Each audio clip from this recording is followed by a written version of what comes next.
안녕하세요. 멜묵상. 오늘은 데살로니가전서 5장 12절부터 28절 말씀 보도록 하겠습니다. 네, 이제 데살로니가전서의 마지막 부분입니다. 마지막 부분은 이제 이런 내용이라고 볼 수 있을 것 같습니다. 이제 데살로니가 교회를 향한 마지막 권면들인데요.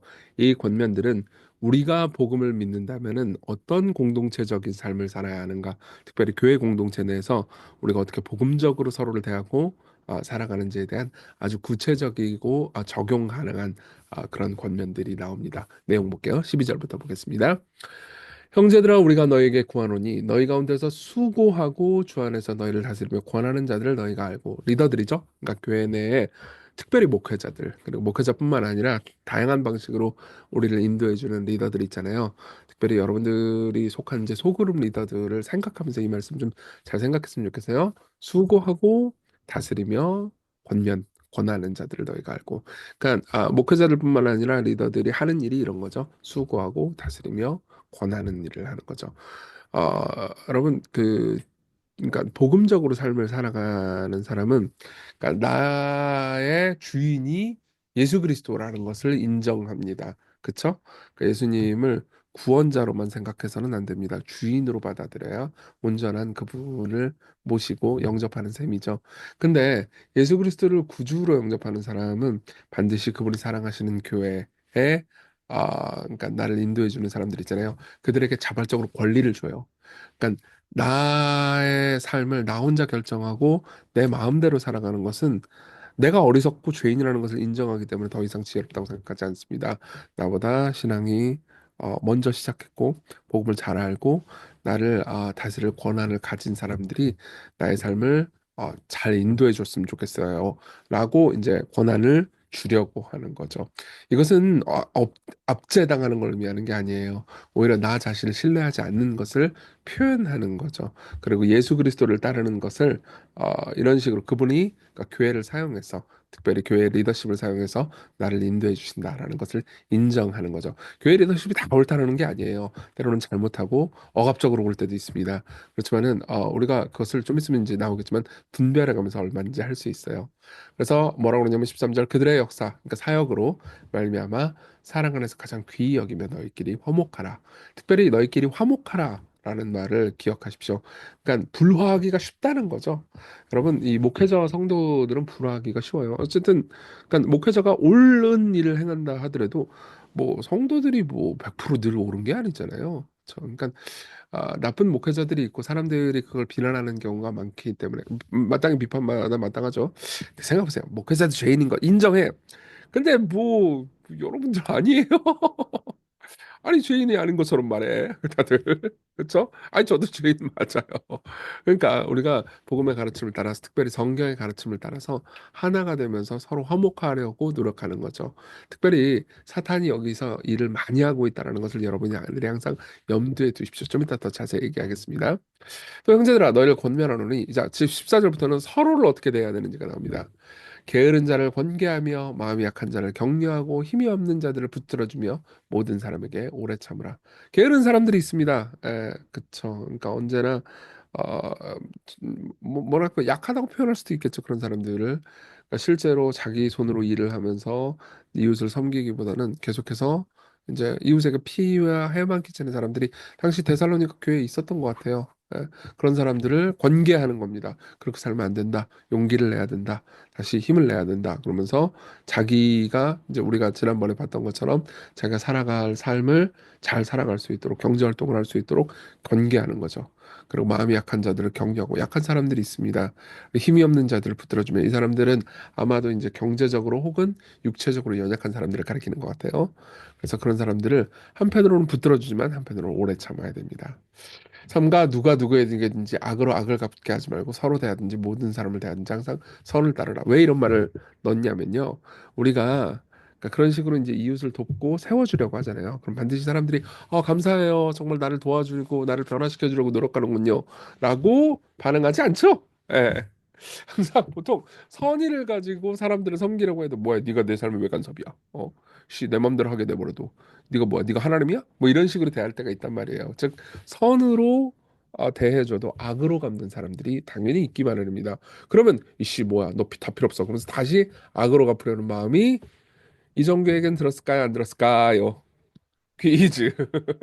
야씨 내가 네가 나한테 돈을 줬냐 밥을 줬냐 씨 내가 너 엄마 감정 섞이려고 그러네 갑자기. 어쨌든 아니 섬기고 기도해주고 밥 사 먹여가면서 말씀 가르치는데 이제 와서 막 배신 때리고 막 비난 이씨 난 다 필요 없다 그러고 하나님 없다 그러고 이 막 그냥 취업받고. 그러나 이제 바울은 뭐라 그래? 바울이 사실 이정규보다 훨씬 많이 겪었겠죠. 그런 사람들 어떻게 해요? 악으로 악을 갚게 하지 말고 모든 사람에 대한 항상 선을 따르라. 왜요? 하나님께서 갚아주실 거니까. 예, 그런 내용입니다. 그러면서 16절부터는 뭐라고 그러냐면 우리가 예배의 삶을 어떻게 살아야 하는지를 얘기해줘요. 항상 기뻐하라. 그러니까 우리나라 말로 이게 항상 기뻐하라. 그러면 개인에게 말하는 것처럼 느껴지잖아요. 근데 그리스어 원문을 보면 너희들아 항상 기뻐하라 이렇게 돼 있어요. 그러니까 지금 16절부터 밑에 있는 얘기들이 다 복수입니다. 그러니까 공동체적으로 항상 기뻐하고 쉬지 말고 기도하고 범사에 감사하라는 거죠. 요 말이 그러니까 되게 멋있는 말, 예쁜 말 보통 이렇게 항상 기뻐하라 쉬지 말고 기다라 이런 말처럼 보이잖아요. 근데 이 이제 학자들의 연구에 따르면은 16, 17, 18절이 전부 다 시편을 가리키는 거라고 말해요. 그러니까 시편의 주제들이 기뻐하고 기도하고 감사라는 거죠. 여러분 시편 읽어봤으면 알겠지만 거기에 보면 하나님을 향한 원망과 한탄과 슬픔도 많잖아요. 근데 그 가운데서도 결국 기쁨을 향하고 그리고 기도하고 그리고 결국은 하나님께 감사하는 이야기들로 채워져 있죠. 그렇죠? 이게 그리스도 예수 안에서 우리를 향해서 베푸신 하나님의 뜻이라는 거죠. 그러니까 이 16절부터는 공동체 예배를 가리킵니다. 공동체 예배 가운데서 하나님을 찬양하며 기뻐하고 기도하고 감사하는 일을 하고 공동체 예배 가운데서는 또 뭐가 있죠? 말씀이 있죠. 말씀이 있는데 항상 성령님은 어떻게 일하세요? 물론 초자연적으로 일하실 때도 있지만 보통 말씀을 통해서 일하시잖아요. 설교를 통해서. 그래서 성령을 소멸하지 말며 예언을 멸시하지 말아라 이렇게 얘기합니다. 여기서 예언은 설교를 가리키는 거예요. 예. 그러니까 예언이라는 게 꼭 미래의 일을 가리키는 게 아니고 하나님의 계시를 벗겨내고 가르쳐 주는 거거든요. 이렇게 강해 설교가 하는 일이잖아요. 그리고 강해 설교를 할 때 성령님께서는 신실하게 역사하시거든요. 그러니까 여러분들이 설교를 계속해서 무시하고 설교를 안 듣고 여러분들의 마음에 두지 않잖아요. 그러면 당연히 성령님을 소멸하고 예언을 멸시하는 일을 하는 거죠. 그러지 말라는 겁니다. 그리고 범사에 아래 좋은 것을 취하고 악은 어떤 모양이라도 버리라. 교회 공동체 생활 가운데서도 어려운 건 나쁜 점들이 있을 수 있습니다. 우리가 다 경건하고 다 착한 게 아니잖아요. 그 나쁜 영향을 받을 수도 있죠. 그런 것들은 버리고 그리고 범사에 아래서 항상 좋은 것을 취하고 분별할 줄도 알아야 된다는 거죠. 그러면서 이렇게 얘기합니다. 평강의 하나님이 친히 너희를 온전히 거룩하게 하시고 또 너희의 온 영과 혼과 몸이 우리 주 예수 그리스도께서 강림하실 때 흠없게 보존되기를 원하노라. 너희를 부르시는 이는 미쁘시니 그가 또한 이루시리라. 물론 우리가 이렇게 살아가야 되는 이유는 그분이 결국 이 모든 것을 이루실 것이기 때문이다. 이렇게 얘기합니다. 이건 조금 이따 더 자세히 설명할게요. 형제들아 우리를 위하여 기도하라. 거룩하게 입맞춤으로 모든 형제에게 몰아내라. 이 입맞춤이라는 것은 당시에 성찬할 때 함께 성찬하고 그리고 같이 식사하고 교제하는 것을 가리킨다고 학자들이 이야기를 합니다. 그러니까 이제 이웃을 위해서 그리고 특별히 복음을 전하러 간 사람들을 위해서 중보기도 하고 서로 문안하고 서로 교제하고 그리고 주를 힘입어 너희를 명하노니 모든 형제에게 이 편지를 읽어주라라고 말합니다. 이것은 하나님의 말씀을 전달하는 얘기하고 똑같겠죠? 데살로니가 전서는 하나님의 말씀이니까요. 그리고 우리 주 예수 그리스도의 은혜가 너에게 있을지어다. 그러면서 축복하면서 이야기가 끝납니다. 이게 이제 데살로니가 전서 내용을 끝이고요.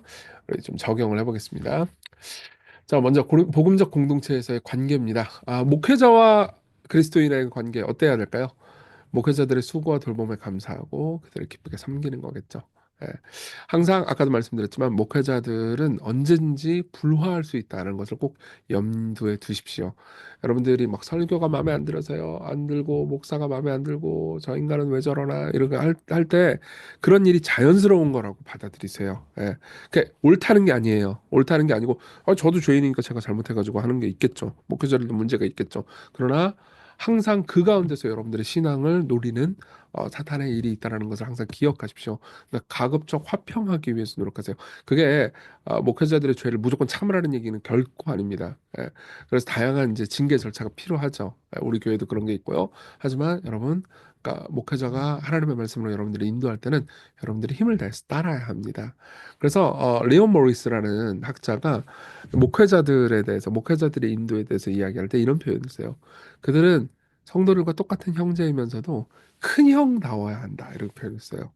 야, 저는 이미 표현이 되게 마음에 들었는데 뭐냐면은 똑같이 죄인이고 똑같이 형제죠. 그렇지만 큰형답게 큰형답다라는 말이 무슨 말인지 아시죠? 책임감이 있어야 되고 모범을 보여야 되고 그리고 먼저 경험해야 되고 아 돌격 앞으로라고 뒤에서 명령하기보다는 나를 따르십시오. 그러면서 앞에서 명령하는 게 옳다는 거죠. 제가 그런 사람이 되도록 그리고 우리 교회 목회자들이 그런 사람이 되도록 여러분 기도해 주세요. 자, 그리고 그리스도인들은 연약한 자들에 대해서 오래 참고 그들을 변화시키려 하고 그들로부터 받으려 하지 않죠. 예, 그렇죠. 아까 뭐라고 그랬어요? 어, 에, 누구에게든지 악으로 악을 갚게 하지 말고 서로 대하든지 모든 사람을 대하든지 항상 선을 따르라고 그러죠. 그렇게 사람들을 섬기면 늘 좋게 사람들이 반응해 주는 게 아니잖아요. 좋은 선으로 반응했는데 악으로 반응하는 사람들이 있단 말이에요. 그러니까 어떻게 돼요? 오래 참지만 그들로부터 받으려고 하기보다는 뭐지? 오히려 하나님으로부터 받으려고 해야겠죠. 예. 저에게 그리고 목회자들에게 그리고 시간교회에서 교회를 인도하는 모든 사람들이 그런 마음을 가지도록 기도해 주십시오. 그리고 무엇보다 성경을 따라서 예배하고 하나님의 말씀을 소중히 여기며 하나님께서 예배를 통해서 일하실 것을 신뢰합니다. 여러분 특별히 설교를 소중히 여겨 주십시오.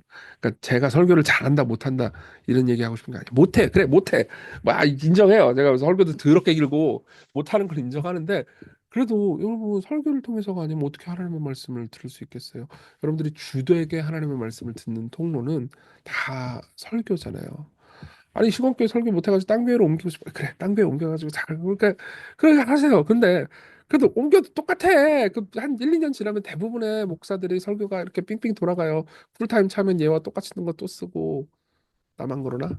어쨌든 그러니까 여러분 우리가 막 이 하나님의 말씀을 대할 때 어쨌든 소중히 여기고 나를 위해서라도 소중히 여기고 자기 자신에게 지속적으로 적용하면서 말씀대로 살아가는 삶을 살아야 합니다. 그게 복음적 공동체 내에서의 관계예요. 자, 그리고 우리가 이런 삶을 연습해야 되는 이유는 뭐예요? 우리가 이렇게 살아야 구원받기 때문이 아니죠. 우리가 이미 그 구원 안에 들어와 있기 때문이에요. 성경 뭐라고 말합니까?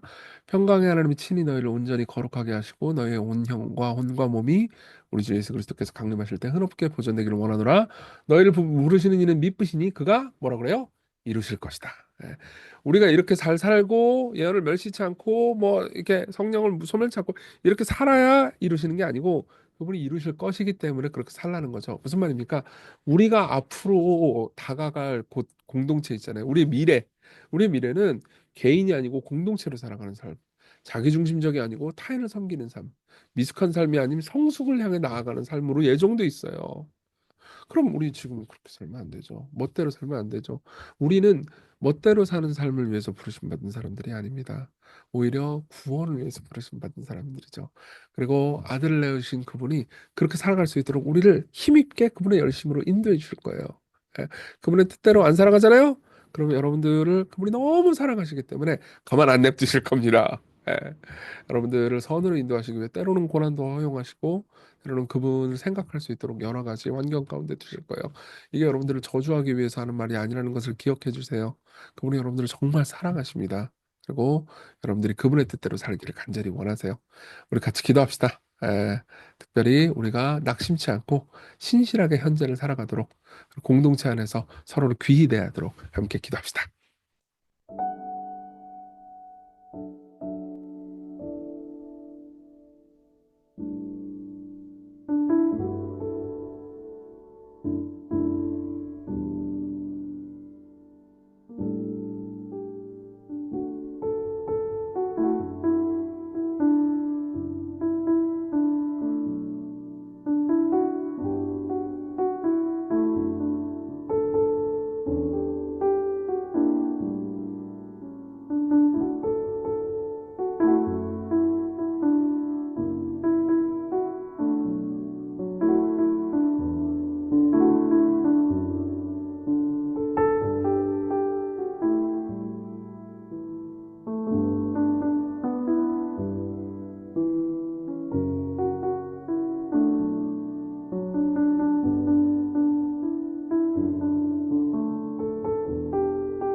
기도하겠습니다. 은혜로 오신 주님, 우리에게 공동체를 주셔서 감사합니다.